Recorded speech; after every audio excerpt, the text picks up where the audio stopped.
Welcome to Healing Your Family Legacy, here on the Experience of the Soul podcast channel. Innovative, evidence-based recovery that helps to identify intergenerational trauma, allowing for freedom and embracement of the healing process. Today, episode 97. Are you listening? And now your host, Dr. Donna Bevan-Lee. And this is Dr. Donna Bevan-Lee helping you heal your family legacy. Good day, and are you listening? That's what we're doing today. I'm going to talk about listening. And it seems kind of odd that, listening is the subject, and I'll be talking to you for the next half hour or so, all about listening. But if you're listening, you might find this interesting and I hope thought-provoking. So this came up as a result of spending a little time with my little grandson, who's 2, and his parents. And I was just noticing, because that's one of the things I do in life is notice things. And I was amazed at how he communicates. This is my little grandson now. He speaks in sentences, and he can actually have 2 thoughts in one sentence, which is kind of remarkable for a 2-year-old. And I'll give you an example of what that sounds like. It goes something like, Dee Dee, that's what he calls himself, Dee Dee wants ice cream. And then he pauses and he says, after dinner. So I thought, now how does he do this? I mean, instead of like yelling and screaming and, getting louder and louder while everyone's trying to guess what he wants, he is pretty clear. I mean, it's still 2-year-old talk, but if you're listening, you can understand what he's saying. So I observed how my son and his wife, my daughter-in-law, how they, speak to him. And what I noticed was that whenever he speaks, they stop and they listen. And I don't mean like listen and, try and guess. I'm talking about stopping what they're doing, looking right at him and saying, did you say this? Did you say that? And they wait for him to respond, which is a number 1 step in learning to listen, is that you look at the person, you stop what you're doing, and if you have a question about what's going on, you ask the question, is that what I heard? What did you say? Is this what you said? When you're listening to somebody, you can't assume that you know what they're saying. And so what they would do is they would, did you want ice cream? And if he nodded his head, they'd say, and so you ask, may I have ice cream? And he tries to say it. So that's one of the ways that I know that he is learning how to speak in complete sentences. Why? People stop and listen. Now, how many people stop and listen to a 2-year-old? How many people stop and listen to anybody these days? I have noticed that listening is not a primary skill that people are learning.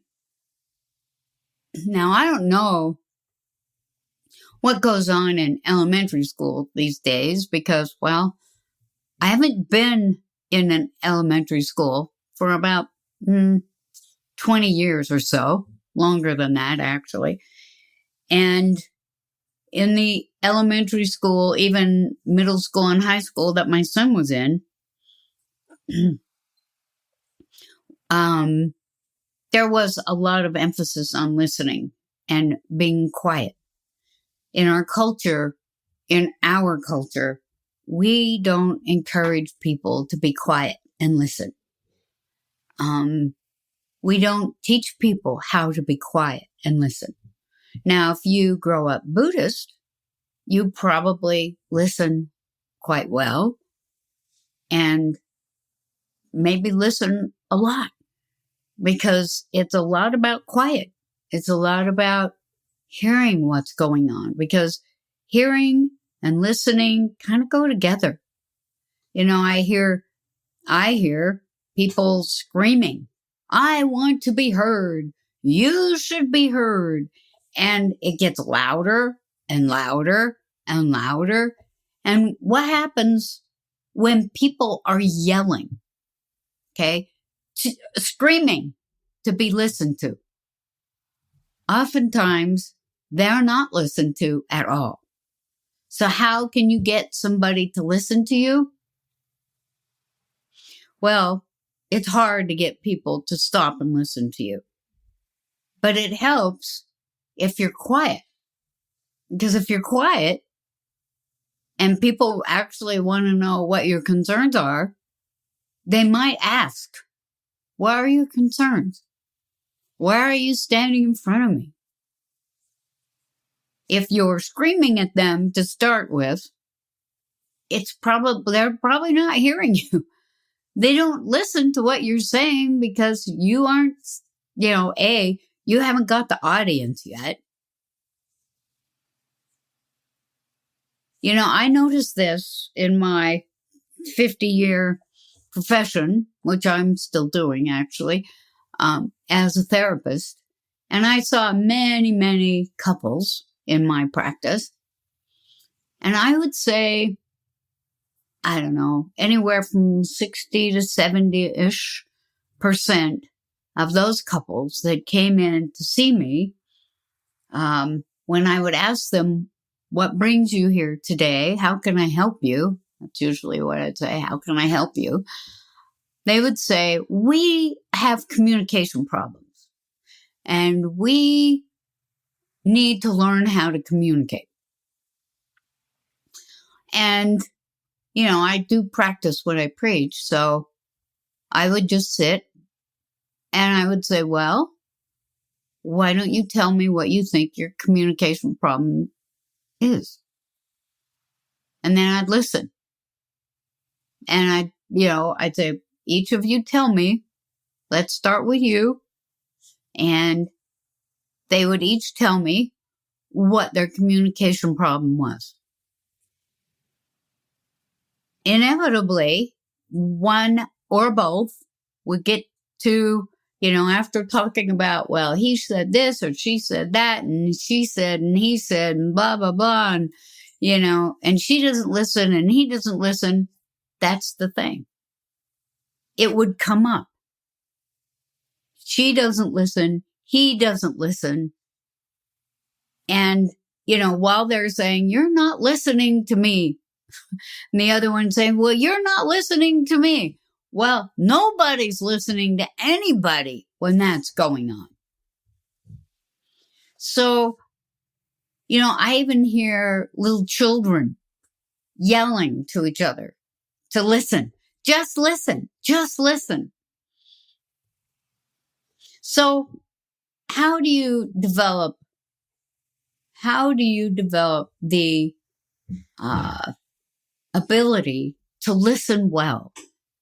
Because listening well is what creates relationships between people. Okay? So let's say you want to have better communication skills. It's not about the words you use. Yes, it's important, but mostly it's about what you're hearing and what you're listening to. So you say, "Well, how can I do this? How can I develop this skill?" Well, let's just say you're in relationship with your spouse or your partner. Okay? Or just try it with somebody you're dating. It's fine. So they're talking and they're saying all kinds of things about themselves. Or maybe they're saying all kinds of things about their belief system or how they feel, and you are just listening. Ask yourself, if I'm listening right now, am I really listening to them? Or am I thinking about what I'm going to say next? And if the answer is, I'm thinking about what I'm going to say next, you have stopped listening. You're not hearing anything that the person is saying anymore. You have stopped listening. But if you're saying, here's how you know if you're listening, and here's how anybody would know if you're listening. So let's just say the person is talking, you're listening to what they're saying, and you are listening with the intention of being able to tell them what you think you heard. So like with my little grandson, do you want ice cream? Yes. Or nods yes. Then you ask, may I have ice cream? So that's with a little child that you're trying to help learn how to speak and say what their needs are. But if you're with an adult, and you hear them talking, and what if they're saying things like, you never do this, you never do that, you never say this, you never say that. And you're listening, it's like you have to be careful, because most of the time when that's happening, when there's a you involved, you never do this, you never say this, then you got to stop thinking, okay, here's how I'm going to defend myself, because that's what people usually do. It comes out something like, I do too. Okay, you have obviously stopped listening. Do you really want to understand? And do you really want to have the intention to understand what this person is trying to tell you? So if they're saying, you never do this, you never do that, you never say this, you never say that, you want to be listening to what it is that they're complaining about, what their issue is with you. Like, if they're saying, you never say that you care about me, you think, oh, wow. That's interesting. So if I care about this person, if I really want to be in some kind of relationship with them, is the best response, oh, yes, I do? Or is the best response, what can I say or do that would let you know that I care about you? If you really want to be a showstopper, you want to end that tirade, number one, about what you're doing or not doing. You ask, what do you need from me? What can I say or what can I do? Because those are the only two ways that you have to communicate anything you want to be communicating. Okay? You can't sit there and feel love for somebody and assume that they are going to know just because, you're there?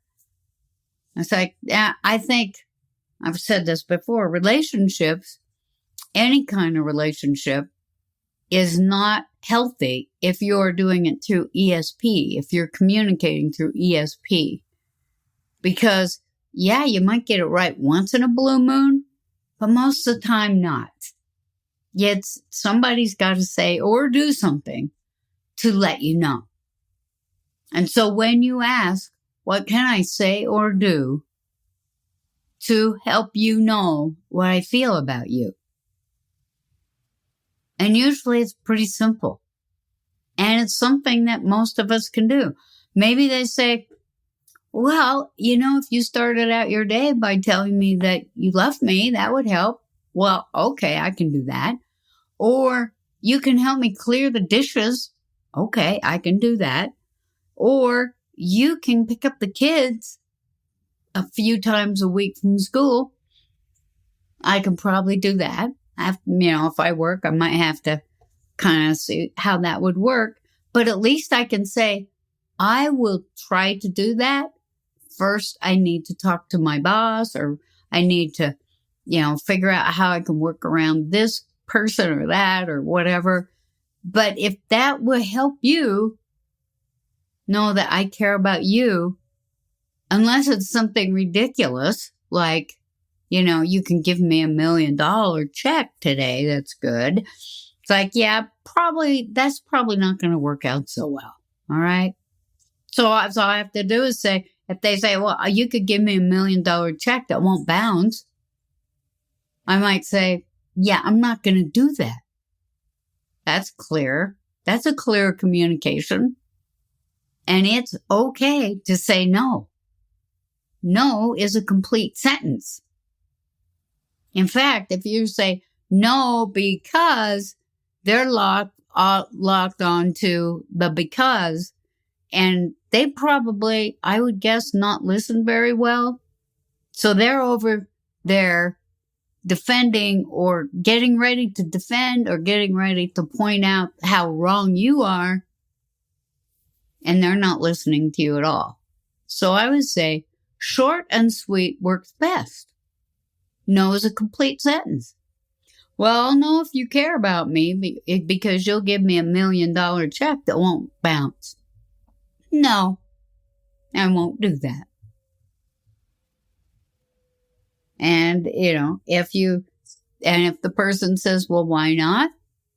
You can determine in that moment, if you're listening, you can determine what you're going to say.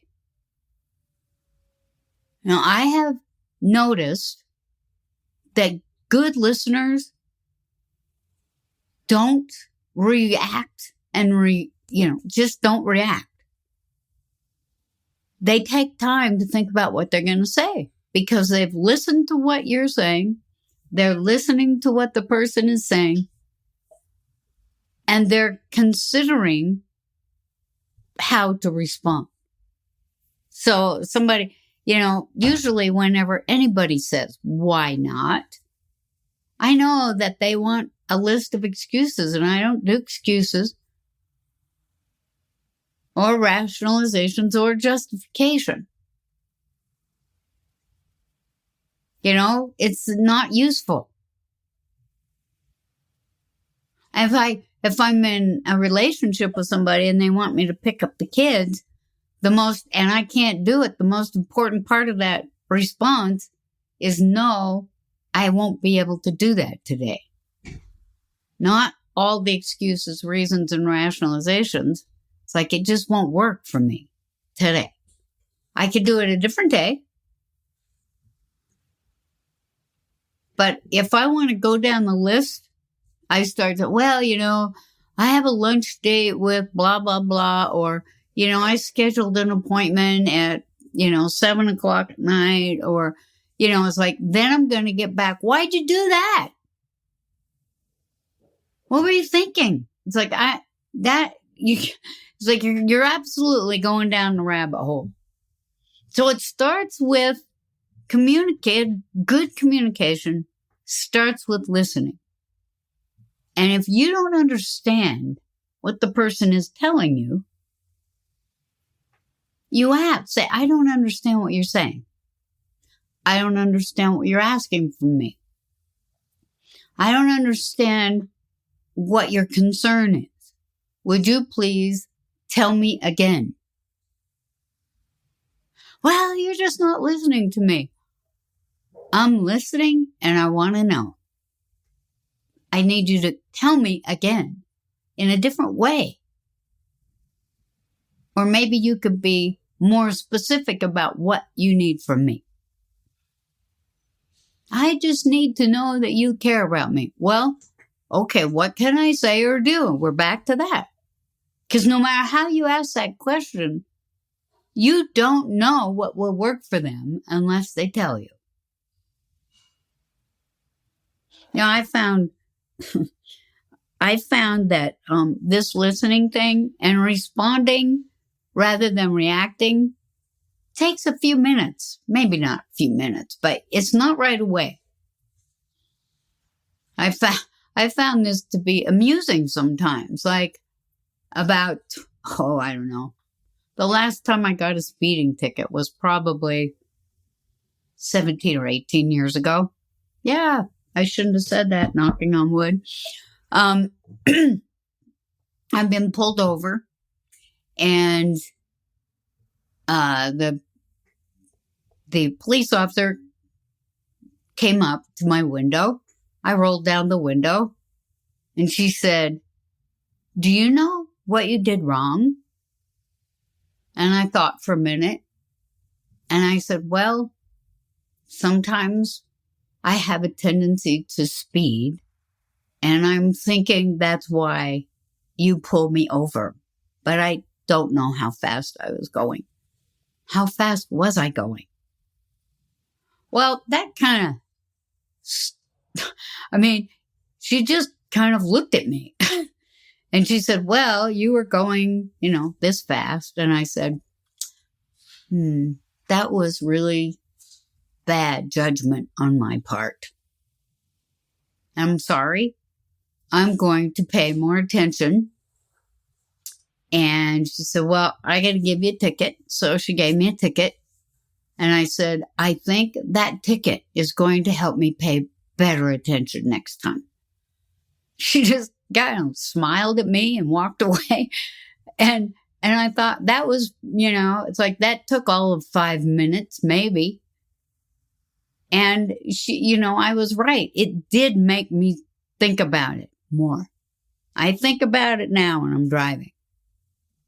Rather than, well, you must have been just waiting, or that's not that fast, or I wasn't going that fast, or how could you say, I could have been arguing. And guess what? Most of the time, police officers they're trained not to argue with you because they want to de-escalate. And, if you want to escalate a situation, you argue. Anybody listening lately to all the arguments that happen? Watching the World Soccer World Cup. It's like whenever they do some kind of flopper or something, I don't know what they're doing, and the refs don't call the call that they think, they're up in the ref's face. And you know what? I've never seen it change. Never seen the ref change their minds about that. And I don't think they have, like a rerun to see. They don't do that thing that they do in football or baseball, where they look at they get everybody around and they look at the picture, the slow-mo to see what's really going on. They don't do that. But I've never seen anybody change their mind just because somebody gets louder and more in their face. I've seen parents do this with kids. It's like they get in their face and they start yelling at them about what they want them to do. And most of the time, kids check right out. They aren't listening. And then parents wonder, "Aren't you listening to me?" The answer to that would be, "No, I'm not."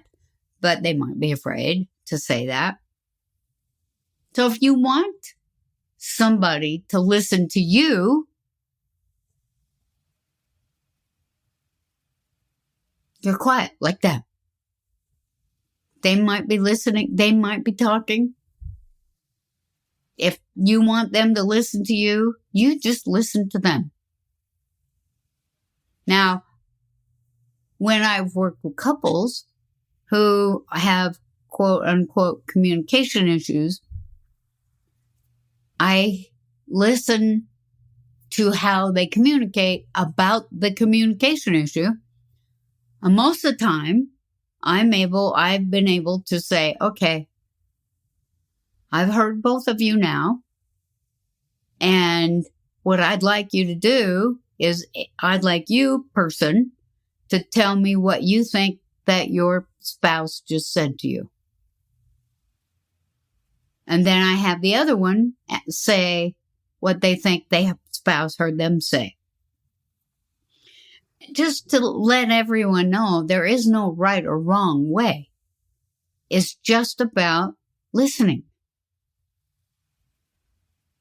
Okay, so if the spouse has said, well, you don't say anything to me. You don't tell me that you love me. You don't tell me that you appreciate all that I do. And it just makes me feel like you don't like me or you don't care about me.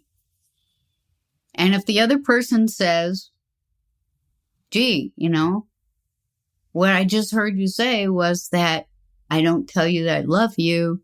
I don't tell you that I appreciate all the things that you do. And so then you don't feel very valued in this relationship. Is that right? You can see where this probably isn't going to escalate. The emotional energy just isn't there.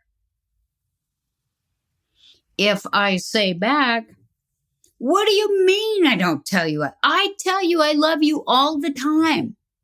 And I let you know all the time how I feel about you and about all the things you do. Now, that thing about not feeling very valuable, that's not on me.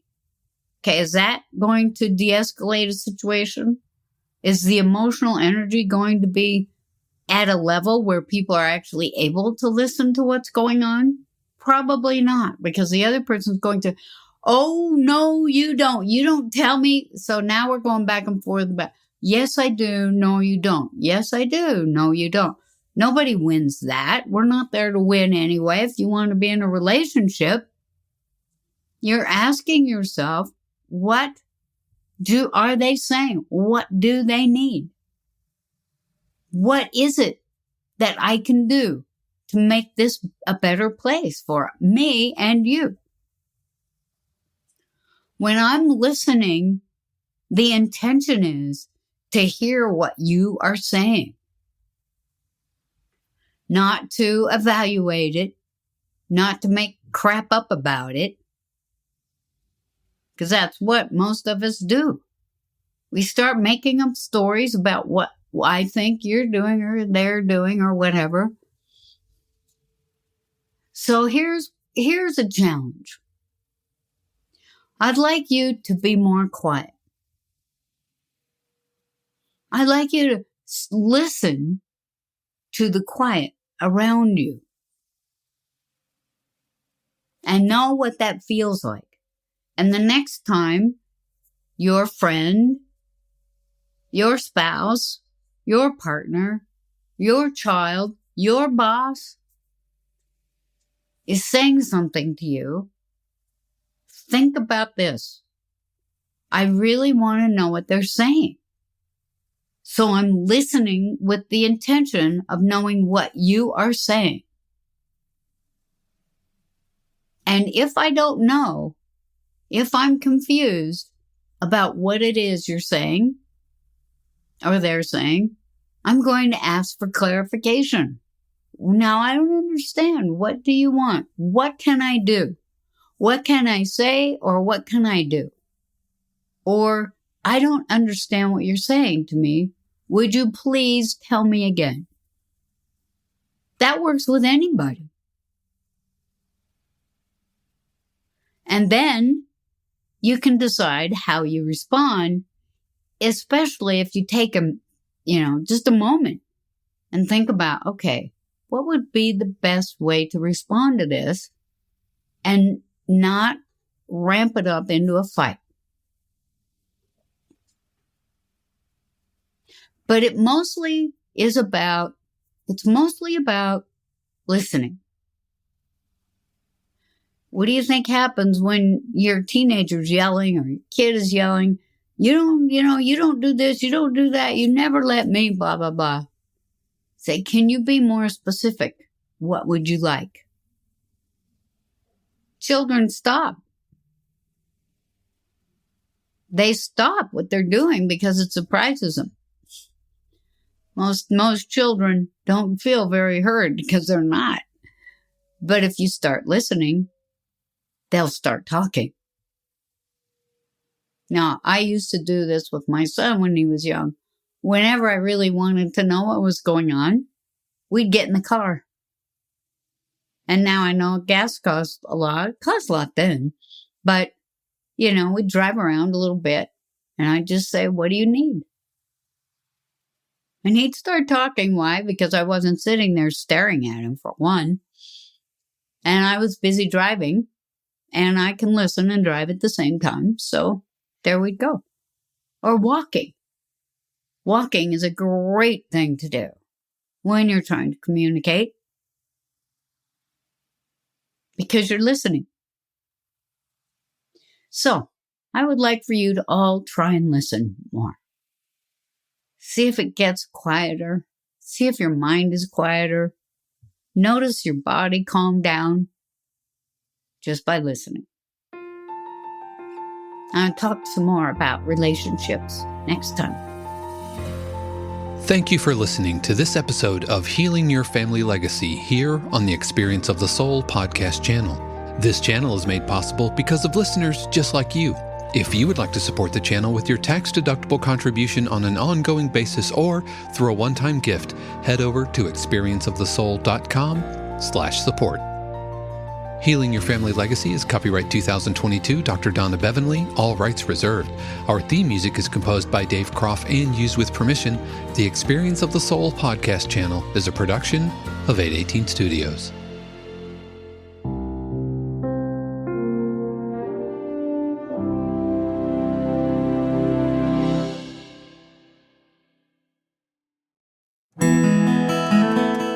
Hey friends, Sean here, your Experience of the Soul producer. I want to take a moment to tell you about something truly exciting. The SoulWorks online community, created by your host, Cynthia Alice Anderson, and available on the Mighty Networks app. If you're looking for a place where you can explore your spiritual path, connect with others, and grow in a meaningful way, then this is for you. SoulWorks is so much more than an online community. It's a safe, inclusive space for spiritual exploration, self-discovery, and personal transformation. Inside the community, you'll find everything from uplifting spiritual studies to soul-centered growth practices, meditations, affirmations, and so much more. It's a space where you'll always be supported and never judged. The best part, membership is free. You'll have access to powerful resources, inspiring content, and a supportive group of like-minded people who are all on their own unique spiritual journeys. And if you're ready to dive deeper, there are premium options available to enhance your experience with a live Monday night talk series and extended, deeper meditations. If you're seeking a place to connect, grow, and nurture your soul, we would love to have you join us in the SoulWorks community and see where this journey can take you. Visit my.soulworkscommunity.com today.